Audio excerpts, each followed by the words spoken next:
Assalamualaikum warahmatullahi wabarakatuh. Ala kulli niyatin salihah wa ala mana wa salafuna salihuna ajarakumullah. Al-Fatihah. A'udzu billahi minasy syaithanir rajim.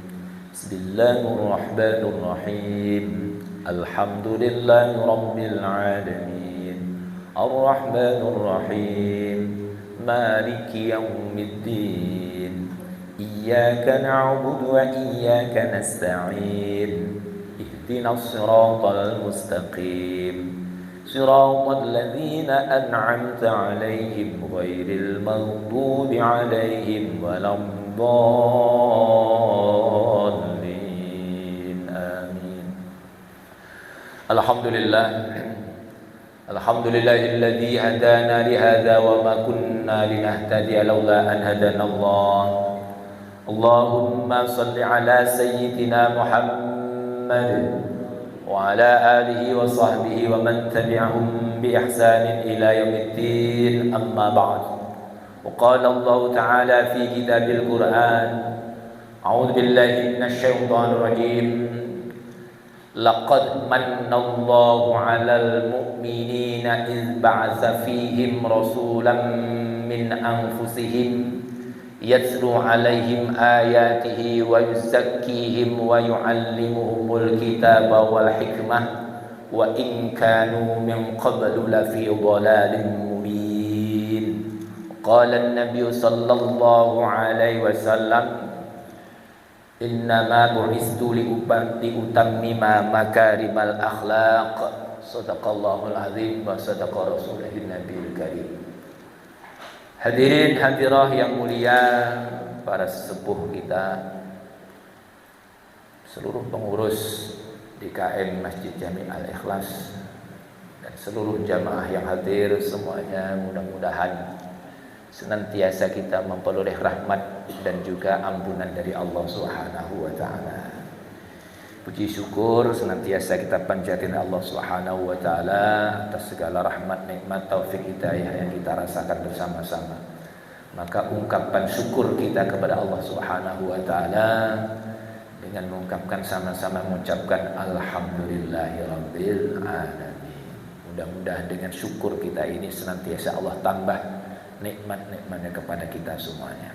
Salawat dan salam senantiasa tercurahkan pada junjungan kita Nabi besar Muhammad sallallahu alaihi wasallam, dengan kita sama-sama mengucapkan Allahumma salli ala sayyidina Muhammad wa ala ali sayyidina Muhammad, dan juga bersalawat kepada beliau dengan mengucapkan assalamu alayka ya Rasulullah. Hadirin hadirah yang dirahmati Allah Subhanahu wa taala, jamaah Masjid Jami Al-Ikhlas, karena kita masih berada di bulan Rabiul Awal, maka saya masih membahas ayat yang kaitannya dengan Rasulullah sallallahu alaihi wasallam. Jadi tema kita pada pagi hari ini adalah kedudukan Rasulullah. Kita ambil satu ayat tadi di dalam surah Ali Imran ayat 164. Kita ambil tema yaitu kedudukan Rasulullah sallallahu alaihi wasallam. Rasulullah adalah pilihan Allah, manusia yang istimewa, al-mustafa, al-mursalin, sayyidul mursalin, penghulunya para rasul. Maka Nabi Muhammad sallallahu alaihi wasallam mempunyai kedudukan yang tinggi karena Nabi Muhammad mempunyai tugas, yaitu membacakan Al-Quran, mempunyai tugas mensucikan jiwa daripada kekafiran, mensucikan jiwa daripada kemusyrikan, mensucikan jiwa daripada dosa. Dan juga Nabi Muhammad SAW mengajarkan Al-Quran dan Al-Hikmah, sehingga kita mengetahui tentang ajaran Allah Subhanahu wa ta'ala. Karena memang yang paling tahu tentang ajaran Allah yang paling mengetahui isi daripada Al-Qur'anul Karim adalah Rasulullah sallallahu alaihi wasallam. Sehingga hadirnya Rasulullah sallallahu alaihi wasallam banyak memberikan manfaat kebaikan kepada seluruh umat manusia. Ketika Al-Qur'an dibacakan, maka orang yang membaca pun akan memperoleh pahala, dan juga yang mendengarkan pun juga akan memperoleh pahala juga. Maka dengan diraihnya pahala, berarti mereka akan memperoleh kebaikan. Dengan pahala yang diraih, maka orang juga akan memperoleh pensucian jiwa. Dengan pahala yang didapat bisa mensucikan jiwanya. Maka hadirnya Rasulullah sangatlah berharga. Sehingga Rasulullah mempunyai kedudukan yang sangat tinggi tadi. Maka kita mengkaji satu ayat karena kita menginginkan, setelah kita memahami kedudukan Rasulullah SAW, maka kita semakin cinta dengan Rasulullah, dan kita akan senantiasa berusaha mengikuti yang dilakukan oleh Rasulullah sallallahu alaihi wasallam. Maka orang-orang yang mengikuti Rasulullah, mereka akan memiliki derajat yang tinggi. Hum darajatun inda rabbihim wallahu bima ta'malun basir. Ayat sebelumnya disebutkan hum darajatun inda rabbihim. Ya, mereka memiliki derajat yang tinggi di sisi Tuhan mereka. Makanya Rasulullah itu istimewa karena Rasulullah juga mempunyai sifat yang lemah lembut. Kalau kita kaitkan ayat sebelumnya, Rasulullah mempunyai sifat yang lemah lembut, tidak keras, tidak kasar, sehingga para sahabat ramai dia mendekati Rasulullah. Dia senang kalau berjumpa dengan Rasulullah. Karena apa? Rasulullah adalah orang yang memiliki sifat yang lemah lembut dan juga mempunyai sifat amanah. Wa ma kana labiyyin ayyahul, sifat amanah, dipercaya. Maka Rasulullah mempunyai tugas untuk menyampaikan, yaitu wahyu Allah Subhanahu wa ta'ala. Maka dengan dibacakannya Al-Quran, maka seseorang akan memperoleh pahala. Jadi dibacakan Al-Quran, Rasulullah pernah membacakan kepada para sahabatnya, terus sampai kepada kita ini tentunya tiada lain adalah karena hadirnya Rasulullah. Rasulullah pernah membacakan ke para sahabat membacakan ke sahabat berikutnya, demikian pula para tabi'in, terus sampailah kepada kita. Itulah manfaatnya dibacakan, sehingga kita itu pun juga sama bisa membaca Al-Quran sesuai dengan bacaannya Rasulullah sallallahu alaihi wasallam. Tentunya apabila bacaannya ada sanadnya. Ya, sanad itu berantai terus sampai kepada Rasulullah, sehingga kita yakini bacaan kita sama dengan bacaan Rasulullah sallallahu alaihi wasallam. Hadirnya Rasulullah sehingga sebagai penerang, sebagai cahaya, sehingga Rasulullah disebutkan yahruju minaz zulumati ilan nur. Dia mengeluarkan minaz zulumat, dari kegelapan menuju cahaya. Makanya sangatlah berbeda. Gelap dengan cahaya tentunya sangat berbeda sekali. Malam dengan siang sangat berbeda sekali. Maka kalau kita baca dulu surat Ibrahim ayat yang pertama itu, Allah firmankan, a'udzubillahi minasyaitonir rajim. Alif lam ra. Kitabun anzalnahu ilaika litukhrijan nasa minadh dhulumati ilan nur biizni rabbihim ila siratil azizil hamid. Surat Ibrahim, surat yang ke-14, ayat pertama. Alif lam ra. Kitabun, kitab. Maksudnya apa? Kitab ini Al-Quran. Al-Quran yang kita baca Anzalnahu ilaika, kami turunkan kepadamu wahai Muhammad, litukhrijan nas, untuk mengeluarkan manusia, minaz zulumati, dari kegelapan, ilan nur, menuju cahaya, menuju hidayah Allah Subhanahu wa taala.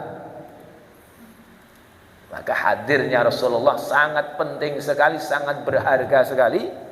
Karena apa? Dengan hadirnya Rasulullah, keluar ya orang-orang yang berada dalam kegelapan menuju cahaya Allah Subhanahu wa taala. Itu semuanya biizni rabbihim, dengan izin Tuhan, dengan izin Allah Subhanahu wa taala.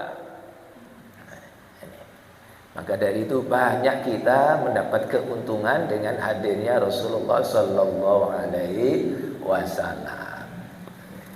Sehingga kita memahami Al-Quran, sehingga kita mau mengikuti Al-Quran, semoga iman kita semakin mantap, semakin kuat.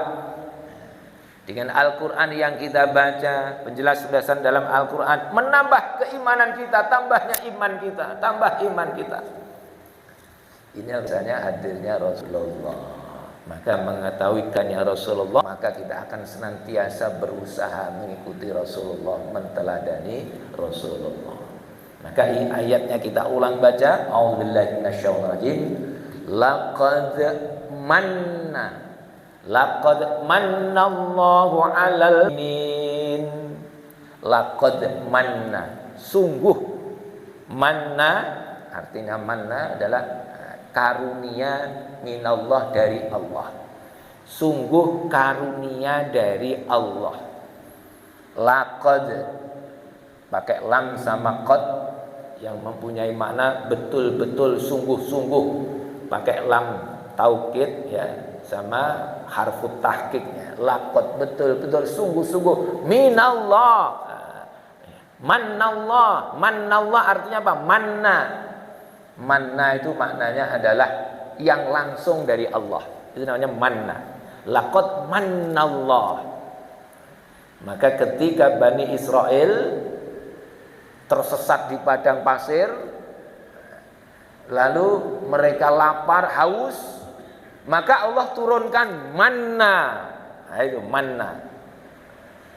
Di dalam surat Al-Baqarah ayat 57 itu, wa zallalna 'alaikumul manna wassalwa kulu min thayyibati ma razaqnakum wa ma zalamuna walakin kanu anfusahum yazlimun. Wa zallalna 'alaikumul manna.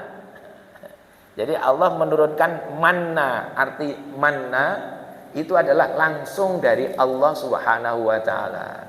Bayangkan di padang pasir, nggak ada air, nggak ada makan, kelaparan, kehausan. Kalau nggak ada pertolongan dari Allah, semuanya binasa. Maka manna artinya langsung dari Allah. Manna yaitu sejenis madu, tapi lebih lezat daripada madu, lebih putih daripada susu. Madu. Kenapa disebutkan lebih baik, lebih lezat daripada madu? Karena manfaatnya manna tadi melebihi manfaatnya madu. Madu aja banyak manfaatnya. Ada antibiotiknya. Banyak sekali manfaatnya madu. Ini manna ini lebih baik daripada madu. Lebih lezat daripada madu.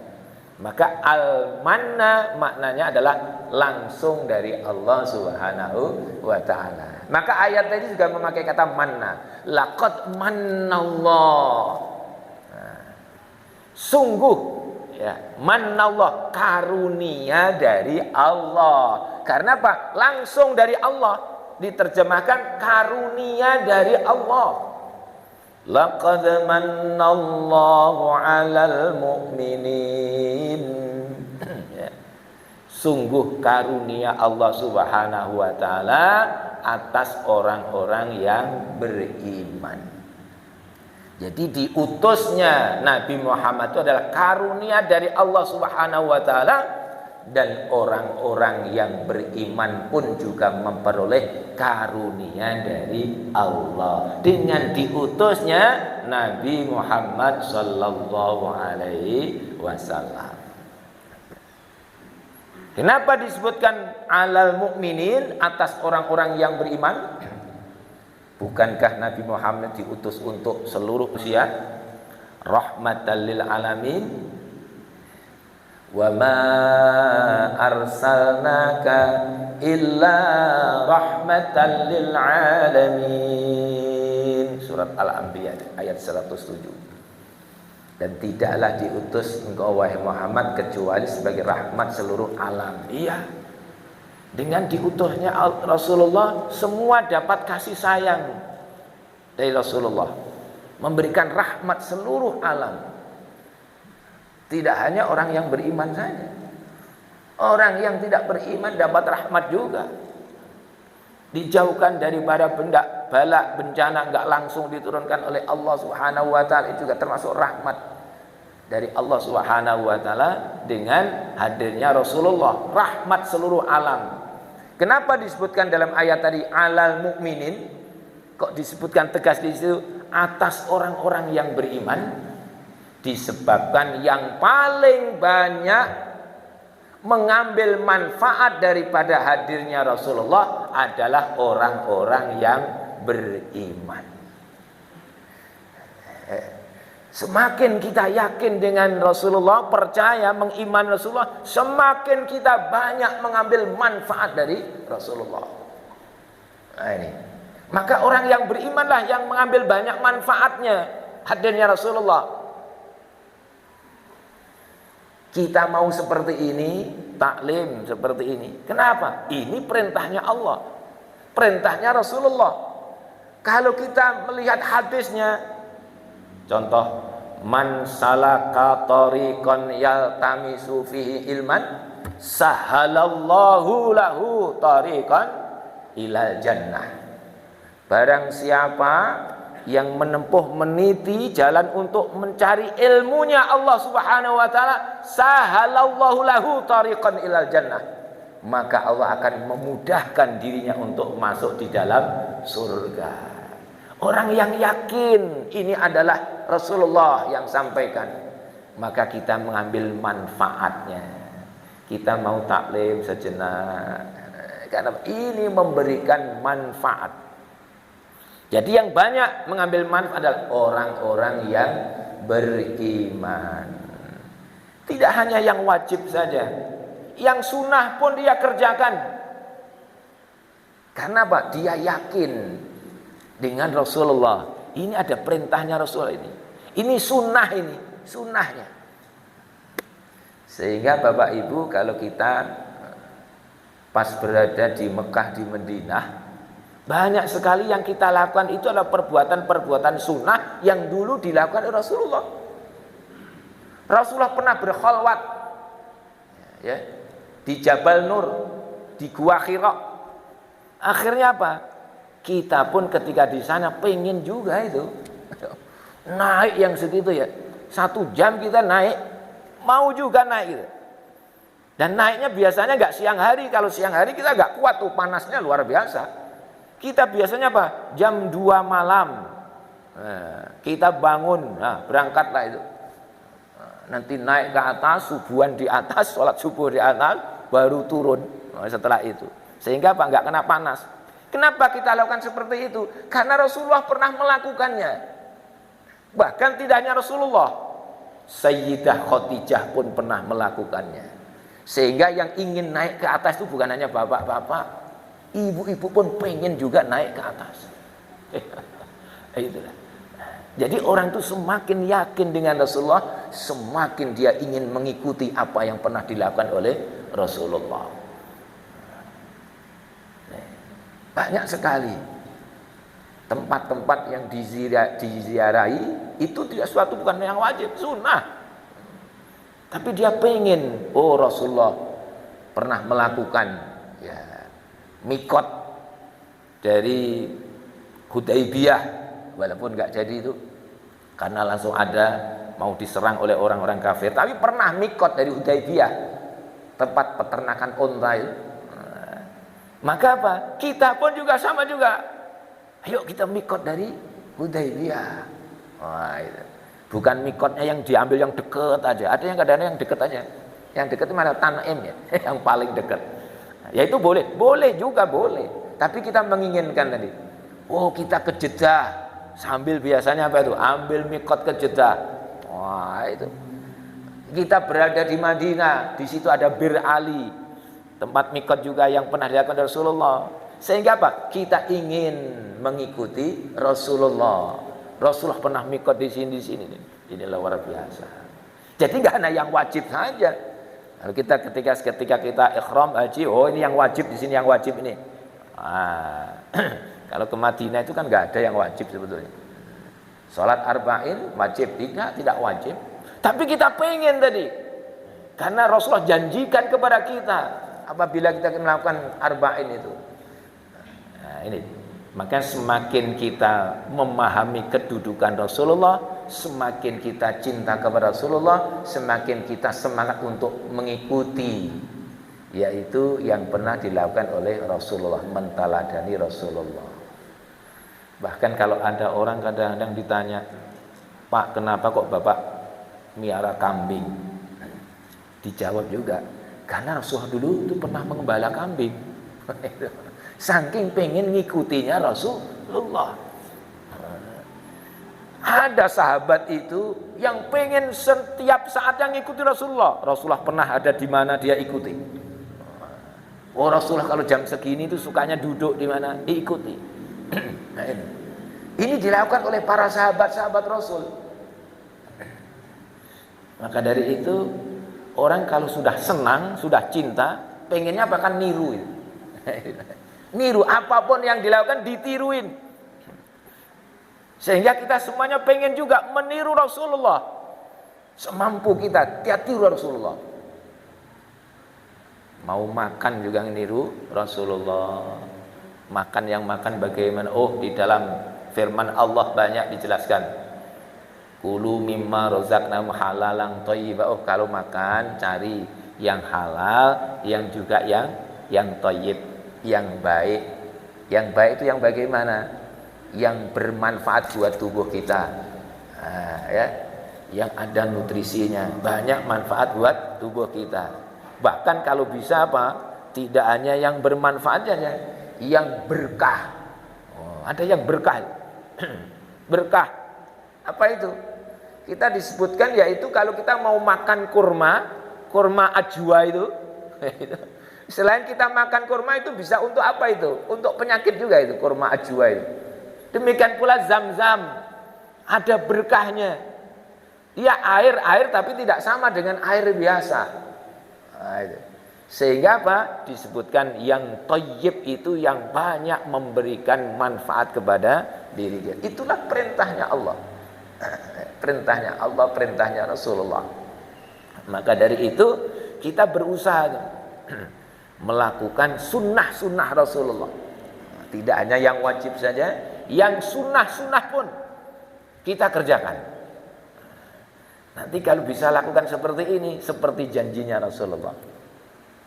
Man ahabba sunnati faqad ahabbani wa man ahabbani kana ma'i fil jannah. Barang siapa yang cinta terhadap sunnah-sunnahku, kata Rasulullah, barang siapa yang senang dengan sunnah-sunnahku, alias senang melakukan sunnah-sunnah Nabi, maka faqad ahabbani, maka sungguh dia adalah benar-benar cinta kepadaku. Maka kita melakukan sholat seperti ini berjamaah, taklim, bukti bahwa apa? Kita benar-benar cinta dengan Rasulullah. Melakukan sunnah Rasulullah. Kalau kita ambil sholat berjamaah itu tidak wajib, sunnah muakkad. Nabi Muhammad itu untuk khusus laki-laki sunnah muakkad. Kalau kita ikuti Imam Asy-Syafi'i, sunnah muakkadah. Kalau kita ambil wajib sepertinya terlalu berat sekali wajib. Kita ambil sunnah muakkadah. Sunnah tapi yang muakkad. Maka apa? kita melaksanakan sholat subuh berjamaah, bahkan kita tambah zikir. Kenapa? Memang ada perintahnya.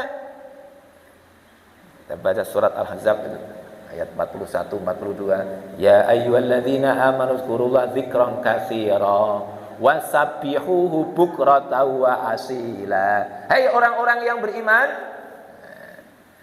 berzikirlah kepada Allah Subhanahu wa taala sebanyak-banyaknya. Dilanjutkan wasabbihuhu, dan bertasbihlah kepadanya. Bukroh itu di waktu pagi. Wa asila, dan juga di waktu petang. Makanya kalau habis sholat subuh nggak ada sholat ba'diyah, habis sholat asar nggak ada sholat ba'diyah. Diperintah apa? Banyak berzikir kepada Allah. Maka biasanya kalau habis subuh beda itu, zikirnya agak panjang dikit. Mengamalkan ini perintahnya Allah, ya. Perintahnya Al-Quran. Banyak kita zikir, sedikit. Dan biasanya apa? Bacaan Al-Quran di waktu subuh biasanya juga sama juga, agak panjangan sedikit. Berbeda dengan waktu maghrib. Kalau waktu maghrib waktunya singkat, apalagi di masjid kita ini dekat jalan, ya, kalau sholat maghrib bacaannya jangan panjang-panjang imam. Kasihan orang yang mampir, ya, dia mampir pengen sholat, kalau bacaannya panjang, doanya panjang, pasti akan ngeluh itu. Nah, itu. Ya, maka di waktu subuh ini beda dengan waktu yang lainnya. Maka kita disuruh berbanyak mengingat Allah Subhanahu wa taala, mensucikan Allah Subhanahu wa taala dengan bertasbih. Di sinilah apabila kita itu memahami kedudukan Rasulullah, semakin kita cinta dengan Rasulullah, semakin kita semangat untuk menteladani Rasulullah sallallahu alaihi wasallam. Maka ayat disebutkan laqad mannallahu 'alal mu'minin. Sungguh karunia dari Allah Subhanahu wa taala atas orang-orang yang beriman. Semakin kita beriman, karena iman seseorang itu beda-beda. Ada yang imannya masih lemah, masih rendah. Kalau imannya masih rendah, biasanya apa? Jangankan yang sunnah, yang wajib aja kadang-kadang bolong-bolong. Imannya masih. Ada yang imannya sudah kuat, sudah tinggi, dia nggak cukup itu, yang wajib nggak cukup, yang sunnah senantiasa dia kerjakan juga. Ini kenapa dia imannya sudah tinggi tadi. Nah, berbeda lagi, imannya sudah tinggi, sudah kuat, maka dia senantiasa berusaha meniru apa yang pernah dilakukan Rasulullah, yang kita diperintah untuk mengikutinya, senantiasa berusaha diikutinya. Maka semakin kuat iman seseorang, tentunya semakin banyak mengambil manfaat menteladani Rasulullah sallallahu alaihi wasallam. Maka itulah kata alal mu'minin, disebutkan khusus oleh Allah Subhanahu wa taala. Ya, tidak hanya rahmatan lil alamin hadirnya Rasulullah, tapi alal mukminin disebabkan yang banyak mengambil manfaat adalah orang-orang yang beriman. Kalau orang nggak beriman, nggak percaya dengan Nabi, ya mustahil kok. Orang nggak percaya kok suruh sholat, suruh puasa, ya nggak ada. Suruh haji, mana ada. Ya, karena kita itu mukmin, kita percaya dengan Nabi, maka kita senantiasa berusaha jadi mengikuti Nabi Muhammad sallallahu alaihi wasallam. Lalu diteruskan ayatnya, iz ba'asa fihim rasulam min anfusihim. Iz ba'asa, ingatlah atau ketika Allah mengutus fihim, alias fihim di dalam mereka, alias yaitu di tengah-tengah mereka.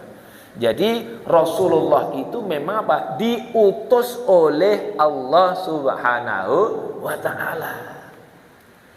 Jadi Nabi itu adalah utusannya Allah. Jadi Nabi itu adalah pilihannya Allah. Jadi Nabi atau Rasul itu adalah, memang dia adalah pilihan dari Allah Subhanahu wa ta'ala tadi. Bukan mengaku Nabi. Ada yang sekarang kan orang itu ngaku Nabi. Ngaku Nabi berarti apa? Dia sendiri yang mengaku sebagai Nabi. Tapi kalau izba'asa fihim, ya, Allah lah yang menetapkan manusia jadi nabi. Manusia jadi rasul. Yang menetapkan adalah Allah Subhanahu wa taala. Izba'asa fihim rasulan min anfusihim, yaitu seorang rasul min anfusihim, alias dari golongan mereka sendiri. Diutus Nabi Muhammad untuk kita contoh, maka yang kita contoh seperti kita juga, dari kalangan kita sendiri, sama-sama manusia. Sehingga kita mencontohnya mudah, karena Nabi itu manusia, kita juga manusia. Maaf itu, kalau ada hewan aja, kambing disuruh niru kucing, susahnya kayak apa itu? Kucing bisa naik kemana-mana, kambing gak bisa naik. Coba kalau ada hewan tuh, kambing suruh niru kucing, gimana itu? Maka sama juga, kita kalau disuruh niru malaikat, ya mustahil juga. Ya, mustahil juga kita suruh malaikat. Malaikat gak punya syahwat, kita punya syahwat. Ya, kita bisa botak kepala ini. Kita punya istri, ya itu kan itu. Maka dari itu kita yang disuruh niru adalah manusia. Bukan kita disuruh niru malaikat, bukan disuruh niru jin. Makanya Rasulullah diutus oleh Allah Subhanahu wa taala menjadi rasul dari kalangan mereka sendiri. Nah, itu dari kalangan mereka. Maka mudah kita untuk mengikutinya. Lalu diteruskan tadi tugas pokok Rasulullah, yatlu alaihim ayati, yaitu tugasnya Nabi Muhammad apa? Membacakan atas mereka ayat-ayatnya, ayat-ayat Allah, membacakan Al-Quran. Jadi kalau disebut membaca berarti apa? Ia sebut huruf demi huruf perkata, ini namanya membacakan. Kayak mungkin ibu bapak ngajari anak kita, cucu kita yang masih kecil, nah disebutkan a, ba, ta, nah, biasanya gitu. Disebutkan hurufnya, huruf-hurufnya disebutkan. Itu namanya membacakan. Oh ini huruf H, ini huruf Kha. Nah, sehingga kita sama juga kalau mengajarkan biasa seperti itu juga. Biar hurufnya pas, dibacakan satu-satu dulu. Namanya membacakan. Oh ini huruf, nanti ada ketemu huruf yang paling susah, ada huruf yang susah diucapkan. Sampai Nabi sebutkan huruf dot itu paling susah. Ada hadisnya, ana afsahu bima kharijil dot. Aku ini yang paling fasih mengucapkan huruf dot. Kenapa? Huruf dot itu huruf janbiyah. Huruf janbiyah. Nah, jadi apa? Tepinya lidah. Makanya kalau mengucapkan huruf dot kan harus putar seperti itu. Walabgo. Sehingga kalau kita pengucapannya kok salah, ya pasti nanti pengucapan pasti salah juga. Kalau penempatannya salah, pengucapannya pasti salah juga. Alam yaj'al kaidahum fi tadlil, pasti salah itu. Kenapa? Kok mantul? Bisa mantul kenapa? Karena apa? Dia di ujungnya lidah itu. Sedangkan yang tepat di tepi lidah. Tepi lidah. Kalau tepi lidah mustahil bisa mantul. Tadlil bisa mantul gimana? Diputar ke sini. Tadlil enggak bisa. Tapi kalau di ujung lidah tadlil pasti itu. Dan yang sering kita dengar seperti itu. Ada pantulannya. Kok ibu bapak mengucapkan huruf dot ada pantulannya, berarti apa? Belum tepat pengucapannya itu. Tapi kalau sudah benar-benar tepat ya makhrajnya, tempat keluarnya hurufnya, maka apa? Tidak akan mungkin keluar pantulan. Nah, pasti alam yaj'al kaidahum fi tadlil. Tadlil separuh ya, dari lidah kita terus naik ke atas. Fi tadlil. Nah, itulah huruf dot. Maka sampai disebutkan ana afsahu bima kharij, aku yang paling fasih mengucapkan huruf dot. Ini maknanya apa? Memang huruf dot itu agak susah. Diucapkan susah. Ini. Tapi terus kita berusaha, ya berusaha. Oh tahu ini huruf dhad, yaitu caranya bagaimana tuh? Lidah, tepi lidah diputar. Walabdha, ya. Ghairil maghdubi alaihim walabdha. Didengaran pun juga beda dengan waladha. Beda itu. Waladha pakai dal itu. Jadi ujung lidahnya bukan didorongkan ke ujungnya gigi seri. Kalau itu adalah huruf nanti huruf zal, huruf dal, gitu. Tapi di sini apa? Tepinya lidah. Walau itulah namanya membacakan. Jadi huruf per huruf. Nah, ini menjadi jelas. Huruf per huruf membacakan. Dan memang ternyata pahala Al-Qur'an itu juga huruf per huruf. Jadi ibu-ibu, bapak-bapak kalau membaca Al-Qur'an itu pahalanya apa? Memang per huruf, bukan per kata. La alifun harfun. Ya, Rasul, aku tidak mengatakan alif lam mim itu satu huruf, enggak. Al alifu harfun, wa lamun harfun, wa mimun harfun. Alif satu huruf, ya, lam satu huruf, mim satu huruf. Sedangkan pahala itu dihitung per hurufnya. Satu huruf pahalanya 10. Satu huruf pahalanya 10.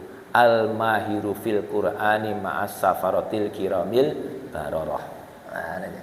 Ada dapat kebaikan lagi juga. Kalau kita membaca satu huruf nilainya 10. Tapi kalau dibaca di dalam sholat beda lagi. Lebih banyak lagi. Sampai ulama menyebutkan sampai satu huruf itu mempunyai nilai 700. Semakin kita bacaan kita bagus, tepat, tentunya apa? Semakin pahalanya yaitu semakin banyak. Sehingga ada orang yang membaca Al-Qur'an bagus, tepat bacaannya. Tapi ada juga orang yang membaca Al-Qur'an semakin tepat bacaannya, tahu sifatul huruf, makhrijul hurufnya, dan tahu dia maknanya. Ini lebih tinggi lagi nanti tingkatannya. Selain tahu maknanya, tahu tafsirnya, hakikat ayat ini apa ini. Makanya namanya bukan qori lagi itu, mukri. Jadi kalau disebutkan mukri itu orang yang membacanya bagus, benar, juga dia mengerti maknanya, juga tahu juga tafsirnya. Ini namanya mukri. Luar biasa lagi. Ya, akhirnya apa? Itu mendatangkan kebaikan. Rasulullah dari bacaan Al-Quran saya sudah mendatangkan kebaikan. Yatlu alaihim ayatihi wa yuzakkihim, juga mensucikan jiwa. Rasulullah mengajarkan bagaimana caranya agar jiwa ini tetap suci. Bagaimana agar jiwa ini tetap suci? Jauhi segala yang dilarang oleh Allah Subhanahu wa taala. Otomatis apabila menjauhi yang dilarang oleh Allah, kita tetap suci ya. Tetap bersih. Enggak berbuat dosa, tetap bersih.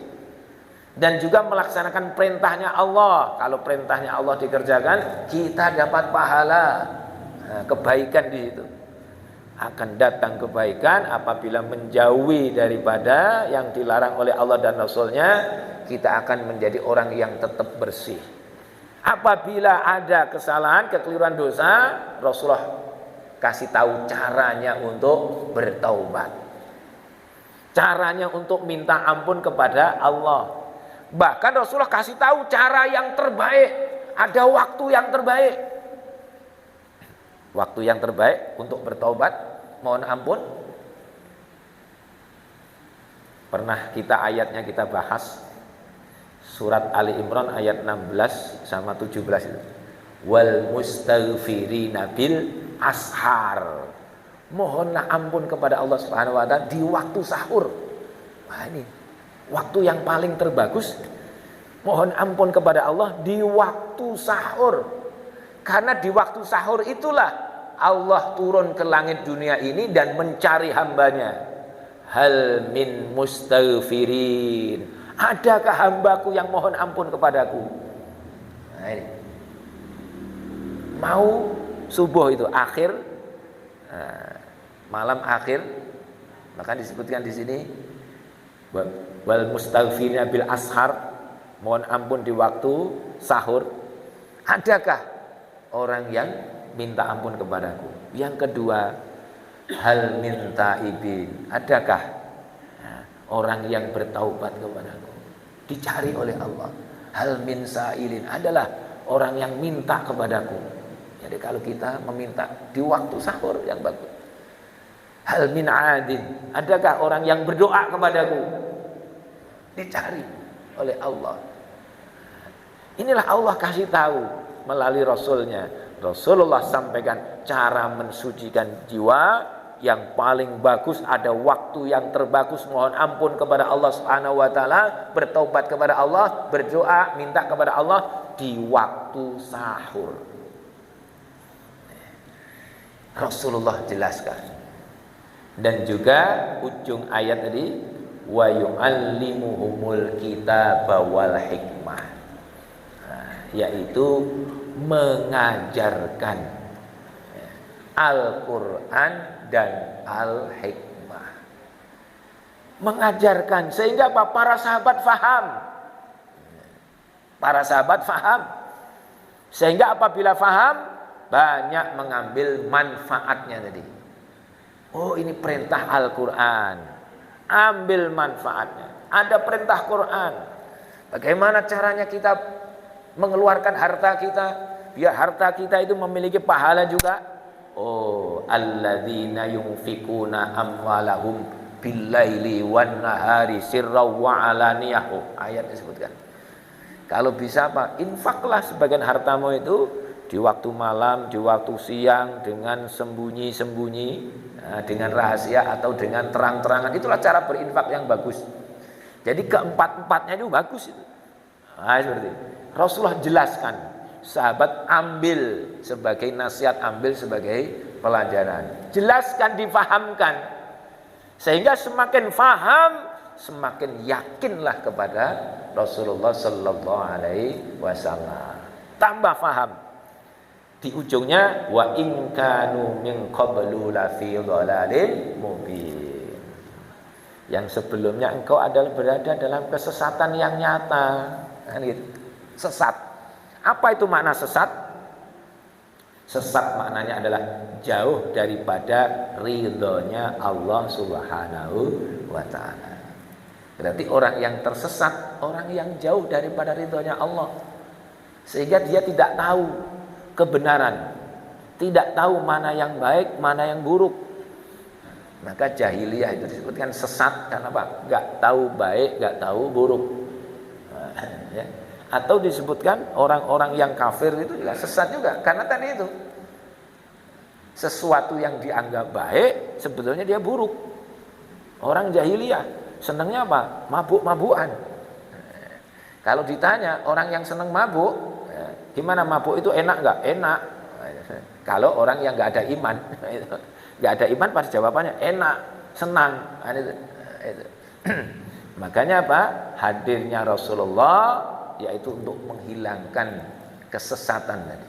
Dengan cahaya maka nampaklah ya, yang buruk itu buruk.